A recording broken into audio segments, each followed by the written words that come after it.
Okay, hi everybody. I really enjoyed Doug's talk routine. I'm not sure what to call it, but I feel I need to make a disclaimer that I'm just not as funny as Doug is. That's why Laura and George are here, because they are funny, right?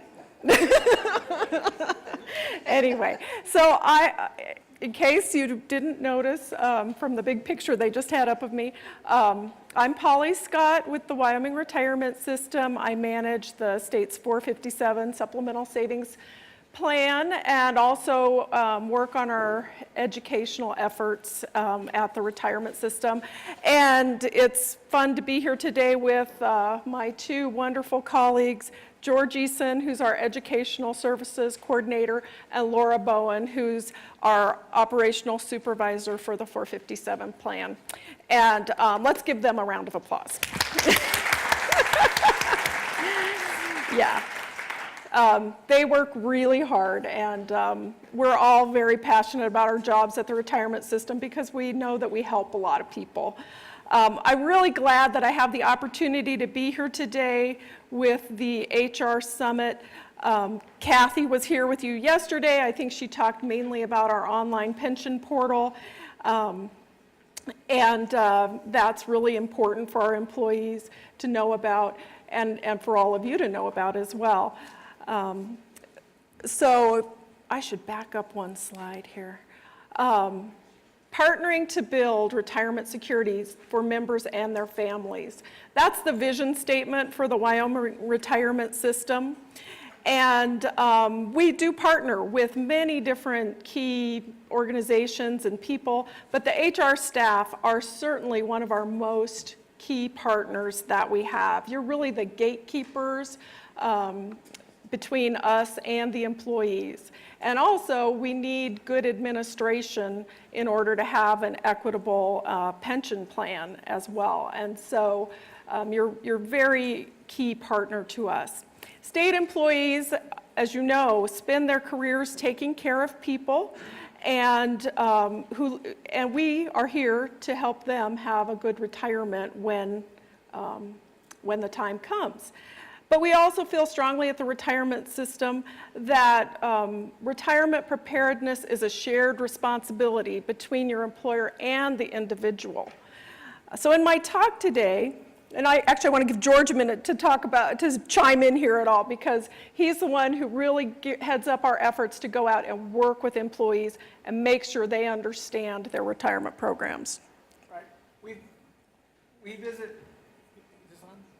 visit all areas of the state 4 times a year, and we normally try to send an email out to each one of you prior to us visiting your area. Some agencies do a real good job of getting back with us to schedule stuff. You can actually schedule meetings up to a year in advance. So the schedule for next year will be out sometime in October, November. So if you want to schedule group meetings or individual meetings, just let us know. The earlier you schedule, the better, because our trips get booked up real fast. So we appreciate the jobs that you do scheduling the meetings and hosting the meetings. Oh, and one last thing is we now do Social Security as well. Myself and the 2 guys that work for me, Kelly and Jim, most of you have met. We do Social Security meetings, and we can do them at your location or share locations as well. So if you need information, just let me know. Thanks, George. So in my talk today, I wanted to share with you a little bit of an overview of how state employees are doing in terms of retirement security. Also wanted to review the automatic enrollment process that we have had for the last 3 years, and then share with you some new initiatives that are coming up in 2019. This graphic, the Power of 3, really displays the structure that we have for our retirement benefits in Wyoming. We've got the pension, the Social Security, and the supplemental 457 plan. And it is truly the best way to achieve retirement security is to have the availability of these 3 retirement programs. Also, having the Wyoming Retirement System Board, which is required by law to act in the best interest of their members, is another very important component of good retirement outcomes for public employees in Wyoming. in order to support employees being able to engage with their retirement benefits and take the best advantage of them that they can, we have built a very robust educational offering. And also, I wanted to let you know we're going to be using this graphic. This is kind of one of our new graphics, Power of Three, during the upcoming National Retirement Security Week, which is coming right up in the week of October 14th through the 20th. And you know, many state employees have not grasped that they have these three different retirement programs that are all going to come together, if they use them right, to give them the retirement income that they need. And so the graphic in itself helps to educate about that. National Retirement Security Week is coming right up. It's the 14th year that the Wyoming Retirement System has done a statewide digital communications campaign on that. And we do ask that you help us by partnering with us to get your employees to engage with our offerings during that week. And I'll tell you a secret, we offer all the same stuff all year long as well. It's just that that's the week of the year that we really hype it. This graphic is another way that you can visualize the retirement benefits that state employees have. When it comes to the WRS pension, I'm pleased to share with you that it is a really strong and healthy pension plan. It's moving in the right direction in terms of its funding, and it's got a fantastic board overseeing it.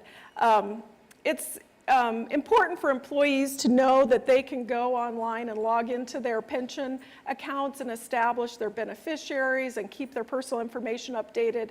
And whenever you have the opportunity, you know, I hope that you'll emphasize that with your employees.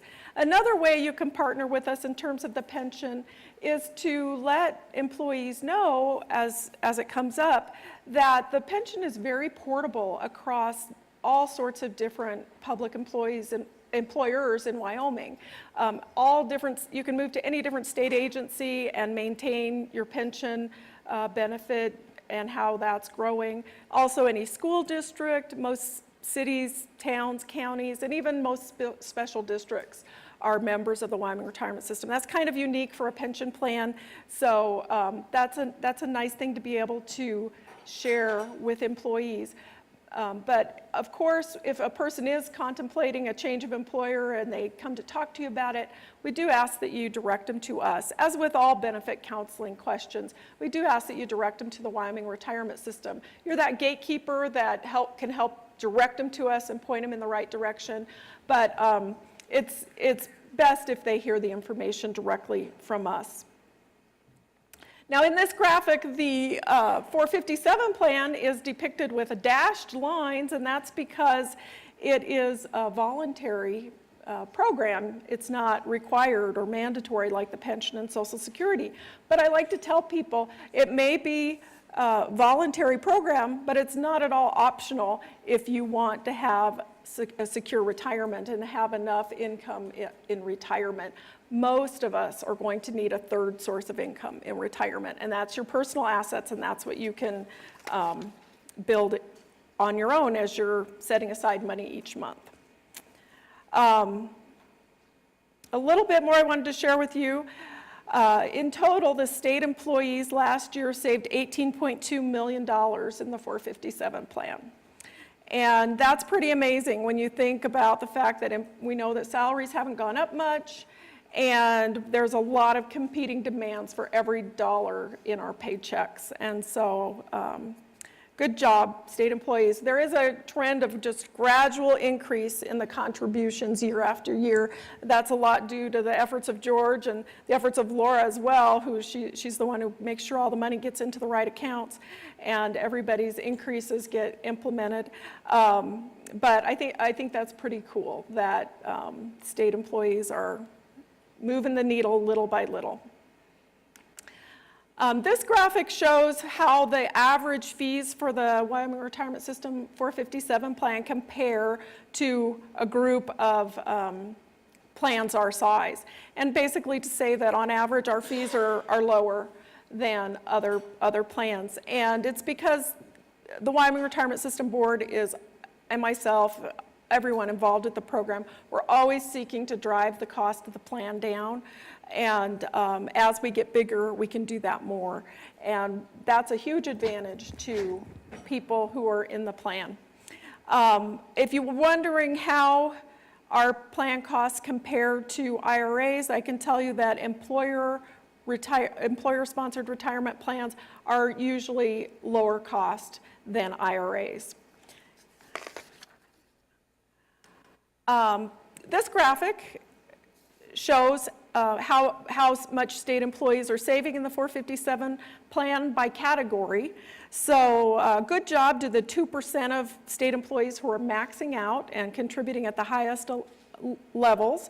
These people are typically in their 50s and older. And then we've got 71% of everybody in the middle contributing, not the max, but also not the minimum.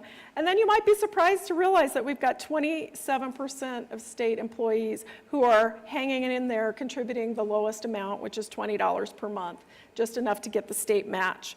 Of course, that's a little concerning to me because I think that's about 2,000 state employees that are not saving nearly enough to accumulate what they're going to need in retirement. One thing I do want to say about the $20 match is that it's been incredibly effective in encouraging people to get in, state employees to get into the plan. It is very unique because employers are paying a lot towards your pension every month, but also putting in the $20 match is just a really good incentive to get people in the program. The match, the $20 match, costs the state of Wyoming approximately $2 million a year. And I guess another point that I want to make with this graphic is that if you think about that 27% of people at the lowest level saving $20 a month, you can realize that the match could really be a driver that the state could use to get those lowest level of savers to come up. I would venture a guess that if we increased the match to $40 a month and said you have to save $40 to get $40, we'd see that come right up.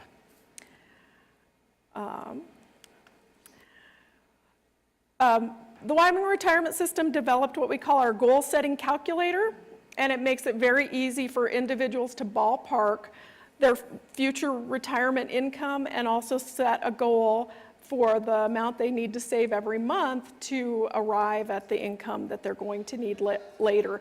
And we'd like to see every state employee use this calculator, primarily because if you don't set a goal, we know you're not going to reach it. Is that right, George? George likes to say that a lot.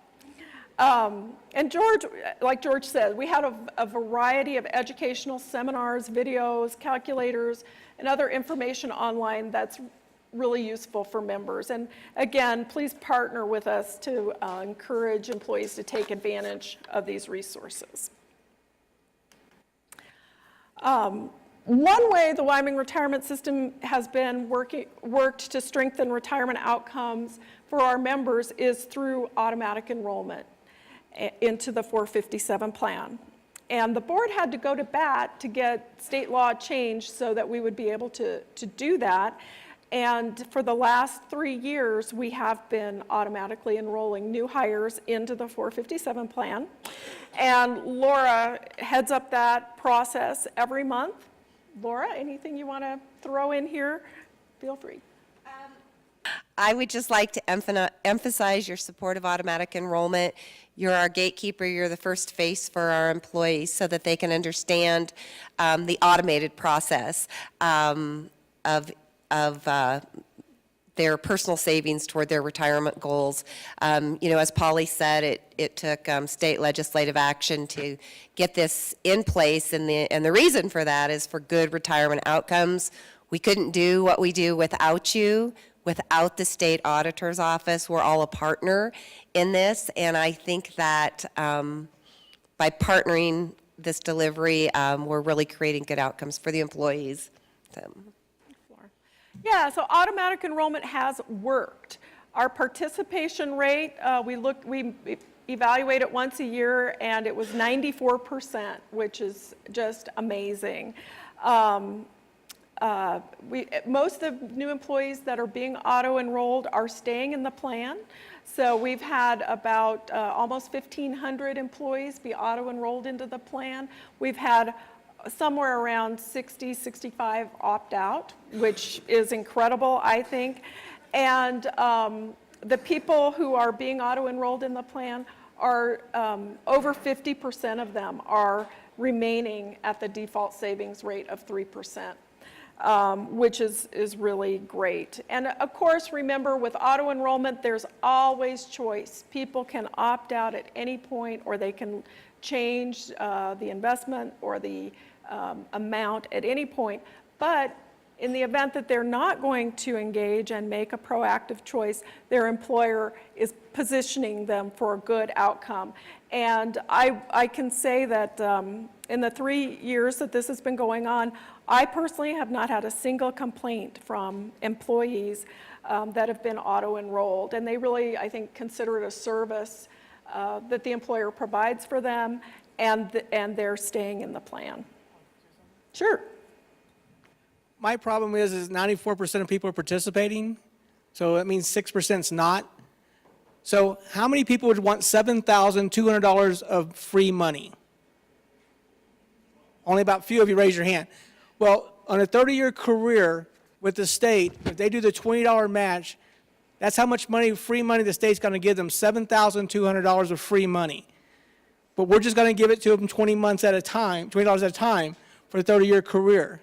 So when you talk to your new employees and they're complaining about this, just ask them, if we gave you $7,200 of free money today, would you take it, or would you say no?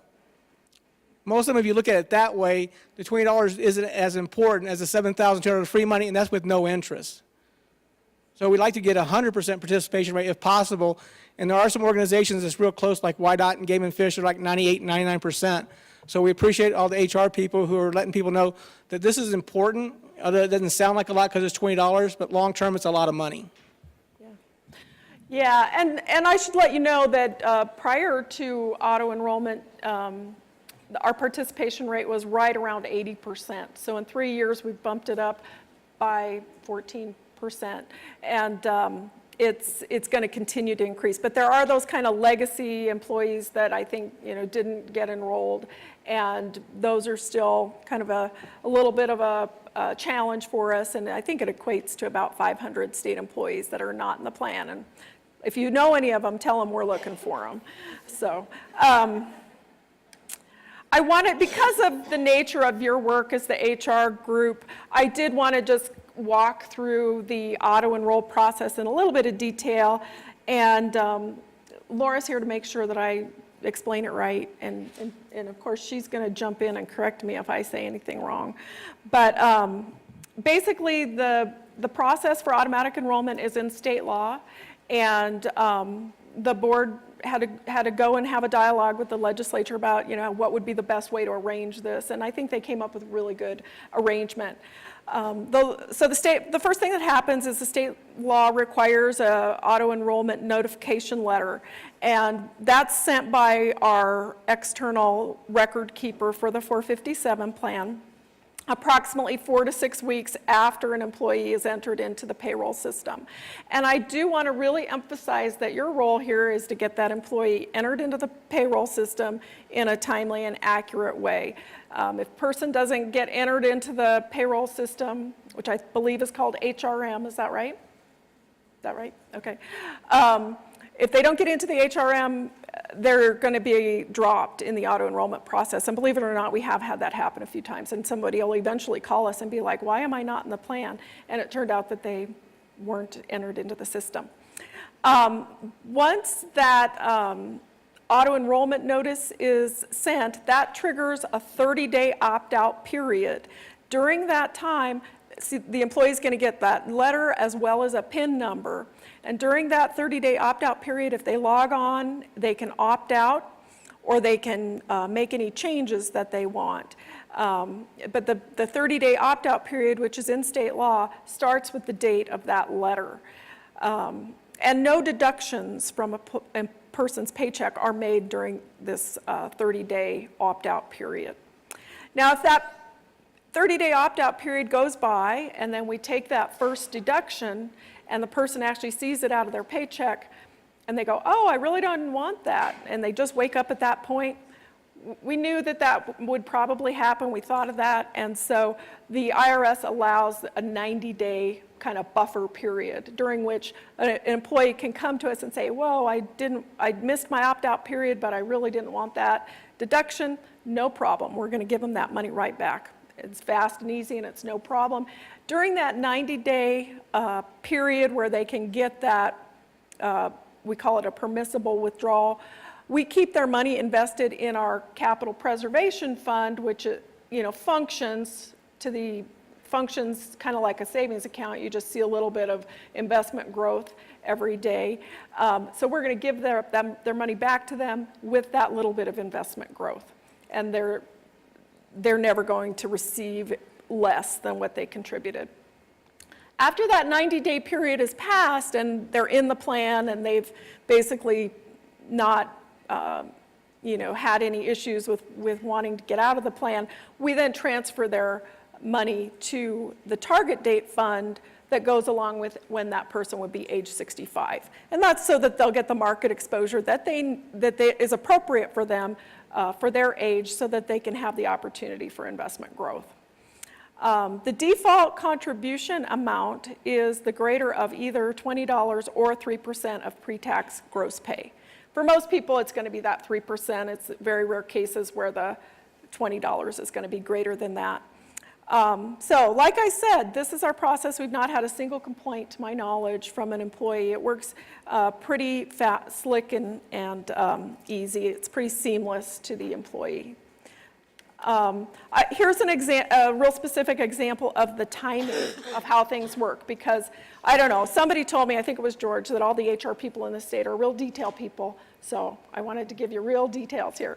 The process really goes from payroll cutoff to payroll cutoff is really how it works. So if a person is hired, gives the example between July 20th, 1st and August 20th, that's kind of from one payroll cutoff to the next payroll cutoff. Our staff, Laura, and the person that works with her, go into the HRM and they extract the data on new hires. They upload that information to our record keeper, and within the first couple days of the next month, in this example, September 4, the record keeper has sent the auto enrollment notification letter to all the new hires. Or I guess in this case it's September 7th. Then it's that September 7th date that triggers the 30-day opt-out period. So people have, in this scenario, would have till October 7th to opt out. And then if they don't, their first contribution is going to be in their account with the October 31st payroll. And that's really how that works. It does take between 3 to 4 months after being hired for an employee's first contribution to get deposited into their account. And like I said, it's very important that the information that you're all inputting into the system be timely and accurate, because that's the foundation of it all. I wanted to talk a minute about the defaults that were put in state law. And like I said, the Wyoming Retirement System Board and our legislative committee, which is the Joint Appropriations Committee, went through a couple of years of dialogue about this, and we did a lot of analysis and studies to evaluate what would be the appropriate defaults to establish for this process. And of course, our plan is made up of individuals, and there's no one size fits all. And of course, we don't know everything about people's assets and retirement savings, so we don't have the complete picture. But for our policy discussion, we needed to make some generalizations. And so we kind of made some assumptions and came up with some scenarios for what a career employee would need to replace of their income in retirement from the 457 plan, given that they had the pension and they had Social Security. And when we did that, and I won't go into all the details, but if you really want all the details, email me and I'll send you all the studies that we did. What we found, and it was kind of surprising to me, is that on average, in a best case scenario, a career employee is going to need to replace about 14% of their retirement income with their own personal assets. And that's not a trivial amount. You need to save up quite a chunk of change to be able to replace that 14% over a long period in retirement. And when we backed into the calculations, it actually came out to be employees were going to need to save 5.5% all throughout a long career to come up with that amount of money. And that was much higher than people were thinking. And so in the dialogue that our board had with the legislative committee, they really kind of honed in on the 3%, and that's how that came up with. And the reason why I'm going into all this detail is to let you know that the defaults that were put in state law were very thoughtfully designed to support the outcomes that people need for retirement.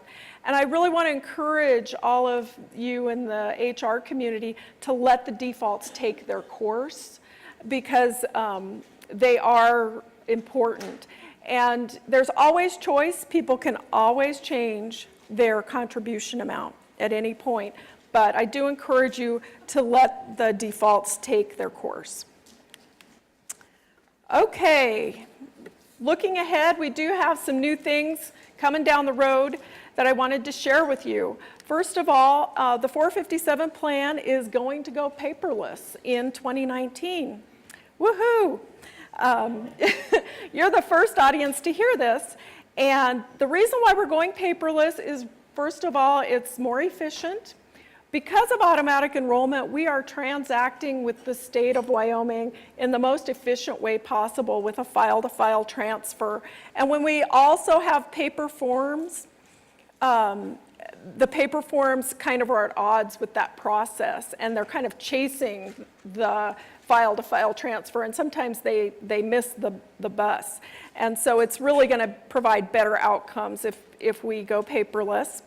Also, it really improves our data security. And I don't know if you've gotten wind of this, but there's been a lot of fraudulent activity on American retirement savings accounts in the last couple of years. I guess all the government, or all the bad guy hackers out there have figured out that there's a lot of money in U.S. Retirement accounts, and so they're really a target. And a shout out to our record keeper Empower, who was able to literally stop a fraudulent attempt on one of our participants' accounts just about 4 or 5 months ago, and pretty incredible. But when you have everybody transacting online, it makes it so that the security can be enhanced, and it can be more flexible, and they can make changes when they need to. And also, every participant has a shell account out there for their 457 account, whether they use it or not. But their account is much more secure if they have logged into it and established a username and a PIN. And that alone makes it harder for hackers to get into it. So it's really going to help the data security for our plan to go paperless as well. I need to let you know that one of the trade-offs we needed to make because of the fact that we want to go paperless is that new employees won't be able to enroll in the 457 plan prior to receiving their PIN number in the mail, which happens about 4 to 6 weeks after hire. And that is a trade-off that we needed to make, and we're always looking for ways we might be able to improve that, but I think that's the way it's going to be when we first go paperless. And we're certainly open to any suggestions or ideas that you have about how we communicate this to employees. We are going to be making a video, and we'll be promoting that late in the year to let everybody know that we're going paperless. But people can start going paperless sooner than later, and just drive everybody to the website. We really do have a very good website. Okay, so now that I've just told you that we're going paperless, I do want to tell you there's one big exception to going paperless, and that's going to be with our final deferrals of accrued vacation and sick leave. I really wish Doug McKee was here so he could make some jokes. I feel like we're getting a little, we're not having enough fun here. But thank you for that laugh. So employees can put a lump sum payout of unused sick and vacation into their 457 account. And the annual limits still apply, but it can be a very nice way for people to manage their taxes, to be able to make this election to put their final payout of leave into their 457 plan. And people, who've worked for the state for a long time oftentimes have a big payout, and they really value the opportunity to manage their taxes. Here's a couple of things. We've learned that we need to kind of adjust the way that we're handling the final deferrals of accrued leave so that they happen, so that we can have better control of the timing of when they happen, so that we'll be in better compliance with IRS requirements. So what this means for HR people is we're going to start asking you to separate the final payout of salary along with the regular election to the 457 plan, and then the final payout of accrued leave with the election for putting some or all of that into the deferred comp plan. And let's see here. So this is kind of a complicated process, and from what I know, it's been a little bit, tricky for all parties involved. But there's the state auditor's office is involved. You're all involved because you're putting in those final payout amounts. And then we're involved because we're authorizing the contributions into the 457 plan. And the employees need to make this election for the final deferral of accrued leave before their last day of employment. They can't do it after they've terminated. So it really is a little bit of a tricky process, and very much would like your comments and suggestions now, or if you want to email me later, about what are some of the things you're experiencing with this, because we do want to get to a place where we have better control of the timing of when these final deferrals take place, so that we'll be in better compliance with the IRS requirements. And again, final deferrals are going to be pretty much the only thing that active employees will still do on paper, even when we go paperless. Okay, all right, got a question? Okay.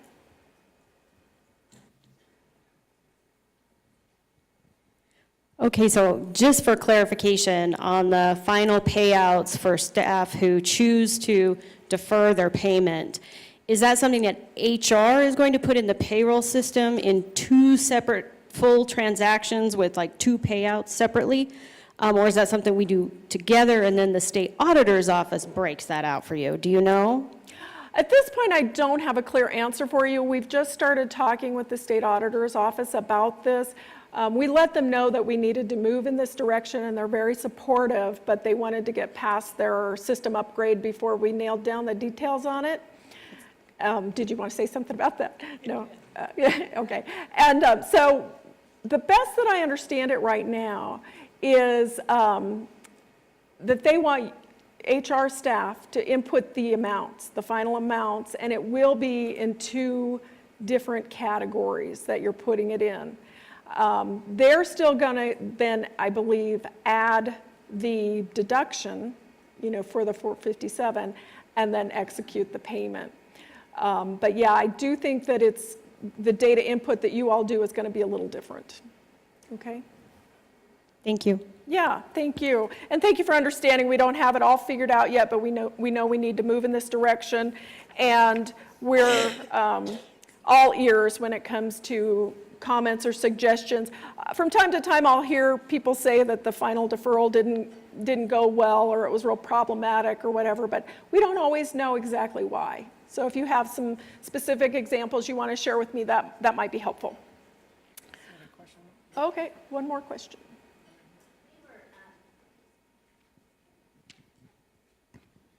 We were just discussing this, and we were wondering, is this an option that you can separate out and put a portion of it into the 457 and still get a piece, or does it all go in? Oh, good question. Yeah, you can do that, where you get some paid out and some goes in. And actually, in some cases, people can only put in part of their payout because we still have these annual maximum limits from the IRS that we have to adhere to. So yeah, I think it's very common for people to put in some and also get a payment. Okay.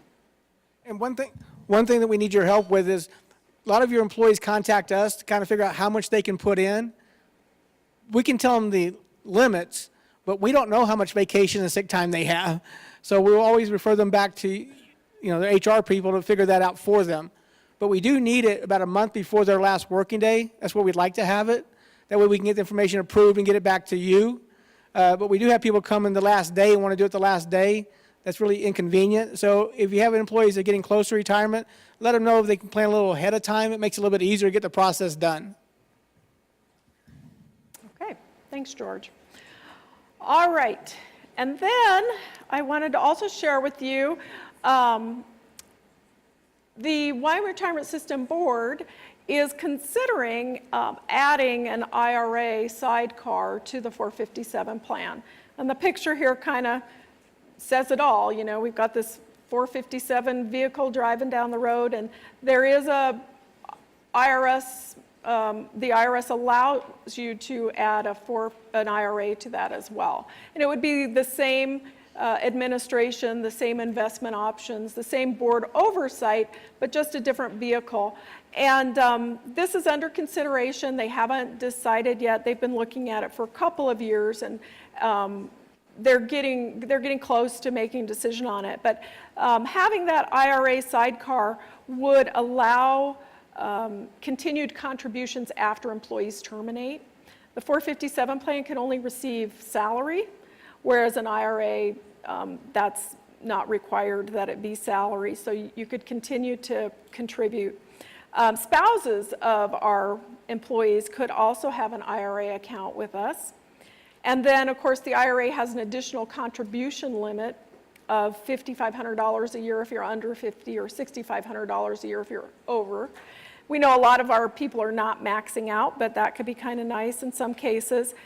It would also allow us to receive incoming rollovers of Roth IRAs, which right now we can't do. And in general, it would just make the 457 plan a convenient place to consolidate all of your different retirement accounts.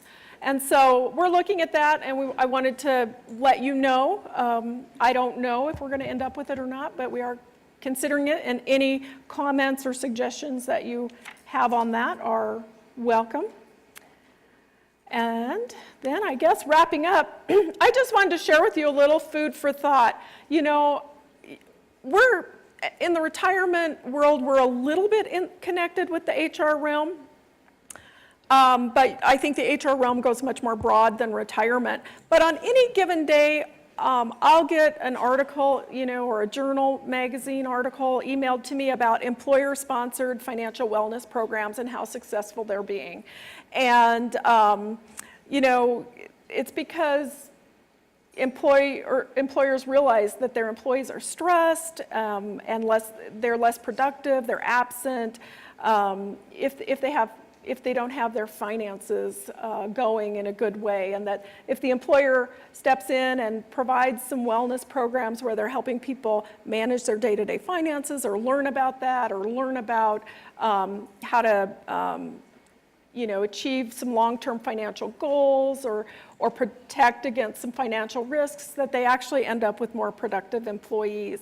And I thought that's really neat that the private sector has learned this lessons going that way. And I just wanted, George and I were talking, and we were like, well, it doesn't, from our perspective anyway, it doesn't appear that the state has a financial wellness program for employees, but you can, if you want to, you can have your own kind of mini financial wellness program for your employees at your agency through the work that we do and that George delivers to employees. Because we've got, a lot of just good guidance for people about their finances, their retirement. And like George said, we're even able to talk with people broadly about their Social Security choices now. We don't advise people, but we educate them and give them guidance so that they can prepare to make good decisions. Right. There are some departments or agencies, because when I got hired by the state a long time ago, there used to be new employer indoctrination. They bring everybody in. They don't do that anymore. But there are some different agencies that are doing new hire orientation. I know like Department of Health with Chris, YDOT does it. They invite us whenever they do the meetings. For the other agencies, if you want to do that as well, just let us know and we can set something up. And it doesn't have to be in Cheyenne. I mean, we can come out to wherever location you're at to do that. I know we do it a lot of times for like the retirement center and veterans home and stuff as well. So if you have new employees that need information that are new, we can explain their pension to them. We can explain their 457. We can show them how to log into their account, in the RAIN account, and how to log in their 457 account. And since we're going more paperless, we'd like your employees to log into their account, but they can also call our record keeper if they need help on the 457. But if you want to do new employer orientation, just let us know. We can set something up like we already do for YDOT and Department of Health. Thanks, George. Just one other, nice to know item. The legislature last year set up a task force for retirement income security. And so there's a task force that's studying the retirement income security of the private sector in Wyoming. And our executive director was nice enough to appoint me to that task force, and I can tell you the retirement security for people in Wyoming is not good. It's not strong in the private sector. And we are very fortunate to have the retirement programs that we have in the public sector in Wyoming. And I did hyperlink this bullet there because if you want to click on that, once you get the presentation mailed to you, you can see the summaries of what that task force is studying and who's on that task force. And being on that task force has really, really made me appreciate what the state of Wyoming has done for its public employees. And again, it's a shared responsibility, and so we run the best programs we can run for public employees, and we also try to equip public employees to then take advantage of them and use them in a way that's good for them. And with that, I just, always think it's fun to point out to people that the Wyoming Retirement System probably has the longest relationships with people of any agency, that I can think of. Maybe you guys would differ with me. Let me know if you think your relationships are longer, but we're there at the very beginning of people's career, and we go all the way through to retirement and the end of their lives. And so we have long relationships with people, and we are dedicated to helping them achieve retirement security. And we know that you care about your employees too, and ask that you really help them to engage with us and use the services that we have. And with that, that's all I had for you today. If there are any questions or anything else, let me know. Okay, one more question.